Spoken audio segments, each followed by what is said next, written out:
What it do, it is yours truly, Mr. Taliaferro, as you just witnessed that beautiful clip of 1/3 of the Migos, Offset, linking up with his father for the first time in over 23 years. Real quick, before we get into this beautiful video, trust me, you don't want to miss it. I would like to point your attention to my Facebook account that I'm growing. It's about to be just like my YouTube, on and popping.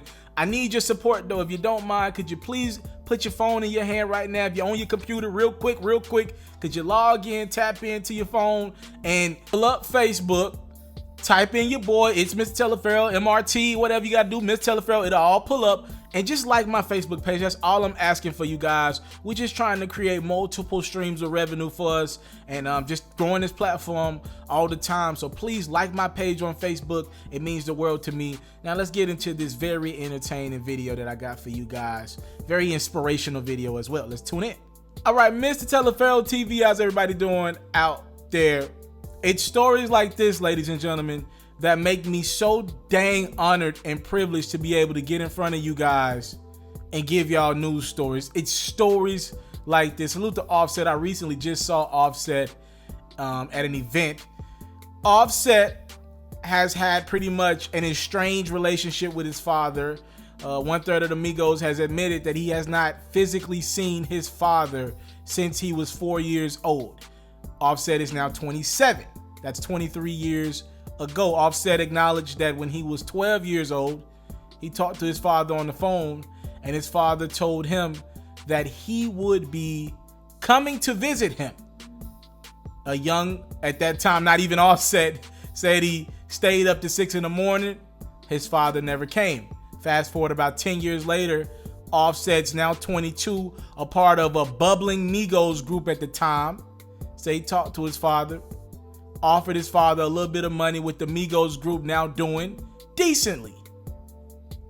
Never was able to link with his father. Say he last talked to his father when he was 26 years old, so about a year or two ago. And now today, as you see in this video, Offset links with his father physically for the first time in 23 years. What makes this story so dope to me, ladies and gentlemen, is because we don't hear about this story in the black community that often. We know this story exists, we just don't hear this story often. Here's a black kid who's grown up to be successful, and instead of being the guy to rap about how his father wasn't there for him and how he doesn't care for his father's a deadbeat, all these things, Offset has taken the opposite approach. In a recent Breakfast Club interview, Offset admitted that, every time I talk to my father, I'm actually trying to go out of my way to put some money into his pocket. I realize a lot of times he's calling me via a payphone. I'm not the bitter kid.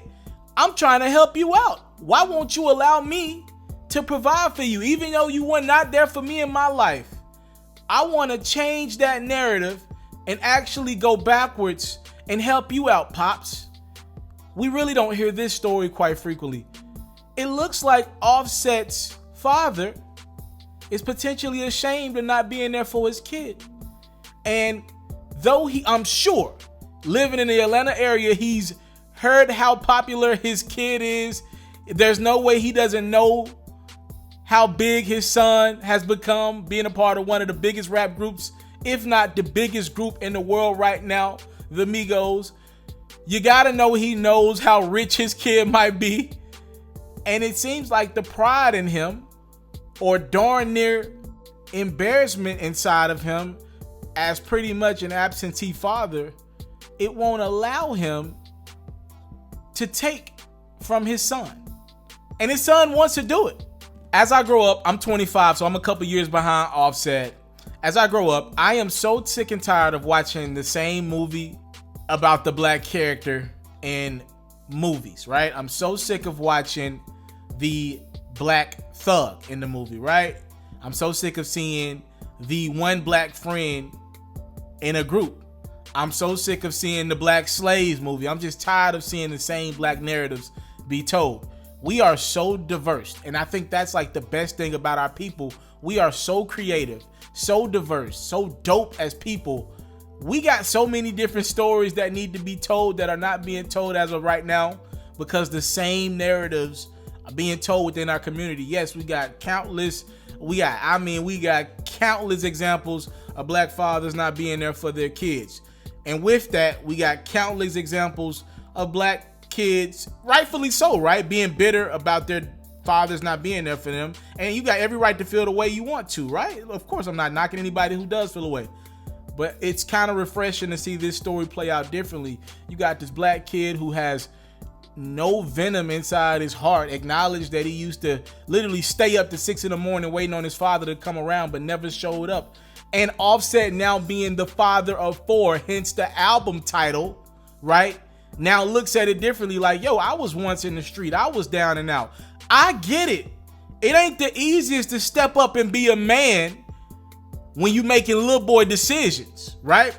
So now Offset, who could easily make a whole album dissing his dad, he looks at the opposite angle. He says, no, I just want to help you, bro. There's no need for you to spend the rest of your life struggling when you got a son who only wants to help you. Super dope story from Offset. Man, I've had the privilege of meeting, while I'm talking about Offset, I thank y'all for watching this video. I've had the privilege to be around Offset maybe 2 or 3 times. Let me tell y'all something, man. And I know the narratives are going to get out about Offset. We do the beef stories. We do the diss stories, whatever. He dissed Chris Brown. Chris Brown dissed him. Him and Cardi and broke up. We do all that. What a lot of people know about Offset, and I don't know him personally. I'm not trying to act like I'm somebody that I'm not. I don't know Offset personally, but I am media, so I've been at a few events with Offset. What a lot of people don't know about him is when a camera comes around, no matter what the situation is, Offset never shies away from doing an interview. Never shies away from doing an interview. Trust me, you'd be surprised the amount of artists. I don't even feel like name dropping somebody on such a beautiful video like this. Offset has never shied away from doing an interview. Let me tell y'all some real shit, right? Last year around this time, I interviewed Offset as well, right? And it was out in the atmosphere that at that time, his girlfriend, I'm not sure where they engaged yet, Cardi B, was pregnant.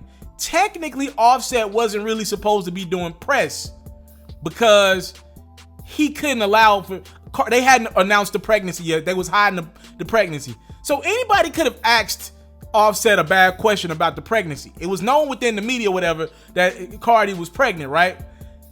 I asked him for an interview and he said, you know what? I got you, bro. He trusted me to not, as a dude, this man to man, he trusted me as a man to not get on that camera and ask him no bullshit. Cause like there has been cases when I've seen reporters hop on camera and like say, I'm not gonna ask you this. And then as soon as the camera start rolling, they go and ask them that, right? He trusted me as a person, as just man to man. I did an interview with him in Trouble at the same time. He just knew I wouldn't ask him no BS. He knew I wouldn't ask him about him and his girlfriend or fiance or whatever at the time about their pregnancy when I knew they were trying to keep it a secret, right? I could have asked. The cameras were rolling. We could have got that natural reaction for the shade room, but he knew I wouldn't do that off respect. That's why I have nothing but appreciation for Offset. I know we got to talk about him for good or for bad on the platform, you know, but I'm telling you, man, the dude that Offset is growing, the man he's growing into is damn near commendable, bro. And salute to Offset and salute to him for being able to link with his father after so long. I thank you guys for the time, love, support. I don't take it for granted. Salute. I'm out. Proud of you, Quavo. This is his day, second annual. I'm super proud of my brother, man. His second annual. You know, he spent a lot of his own money. He don't really go ask for foundation, so it's straight for the heart on his birthday. So him pouring it out like that is an unbelievable thing, especially for these kids that we grew up right here. You know what I'm saying? I used to walk to that store across the street, get my hair cut. You know what I mean? So it's just a beautiful thing that we can come back and we got the ability to do that.